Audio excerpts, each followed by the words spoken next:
I'm Carolyn Lucas. I'm the Associate Artistic Director of the company, and I share this position with Diane Madden. She has been a long-time member of Trisha's company since 1980. And I joined the company in 1984 as a dancer, and I danced till 1994. I actually stopped dancing because of an accident that I had, but that's all okay, because then I joined Trisha as her choreographic assistant. Actually, there was an overlap. I started with Trisha when she was building the solo If You Couldn't See Me. It was me and her, and I stood on the outside and she stood on the inside, and we developed a great rapport during that time. And when I needed to stop dancing, I just took this position full-time with her. So I was her choreographic assistant from 1994 to 2012. And when Trisha retired in January, Diane and I took the position of Associate Artistic Director.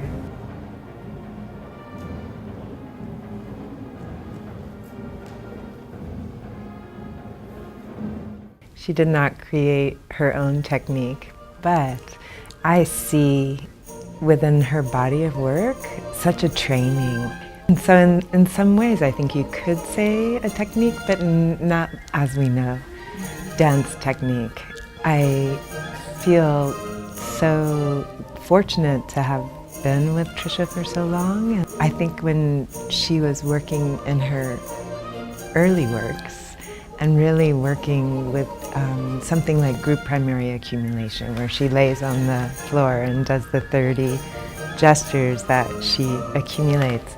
I think just that alone, like that ability to see like the folding of a joint, like the language of just a right angle. You know, someone who's brave enough to look at the structure. And of course she was very witty, so she was always having images for herself in those early days. But I see how this language of knowing the line of her anatomy and her fascination with visual art drawing and her fascination with gravity or physics almost, momentum, gravity, weight, are like a language that we call upon when we're training new dancers, for example, where like you need to drop your weight here, or so there are technical aspects of it, a lot having to do with weight, momentum, following a very organic path.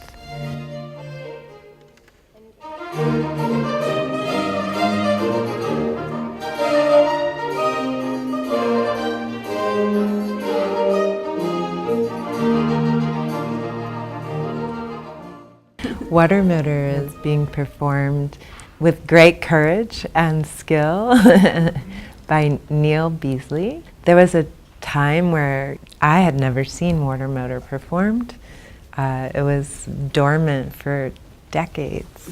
And I think the question came up like, would you ever let anyone dance Water Motor? And she was like, well, I'd let Neil Beasley.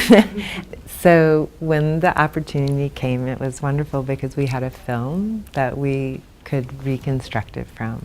It was a very intense process because the solo is like liquid and fire at the same time, and Trisha had these amazing images, but they're not literal. We don't see that image, but in her mind, you know, she's like dives up and jumps down, and for her this was her, like when she was a child, her little motor is just tick, tick, tick, tick, tick.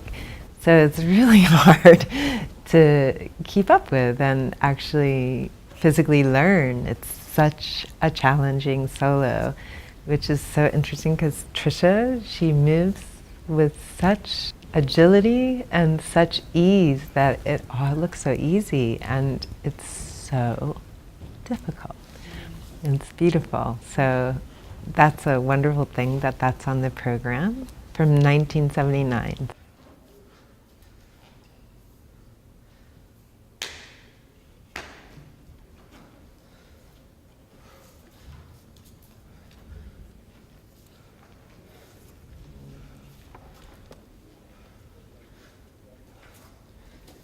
So you make a jump from 210 to 79, and then 4A is on the program, and it was from the Back to Zero cycle, and the premiere was 1990 in Lyon.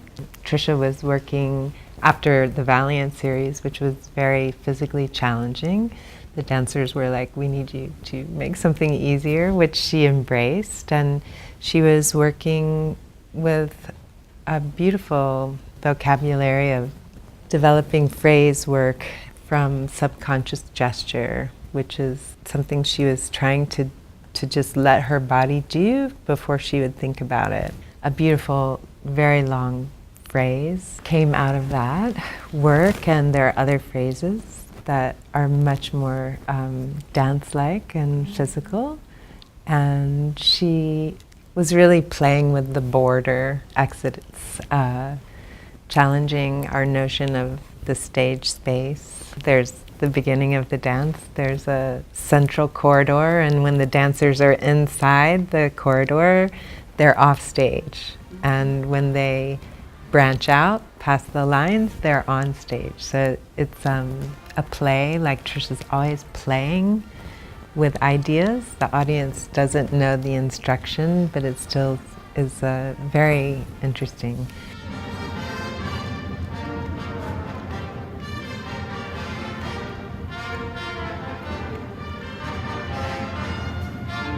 She collaborated with Rauschenberg. He did the costumes. The music is very special because she had an image of wanting to hear a marching band in the distance, outside the theater. So you're in the theater, the piece is in silence, and you hear this marching band. You don't know why you're hearing it. You don't think it's connected. You realize it's connected. And she wanted it to travel around the circumference of the theater. And at times it starts distant, at times it's quite loud, and the backstage it sounds very loud, and then off in the distance, but you never see this band.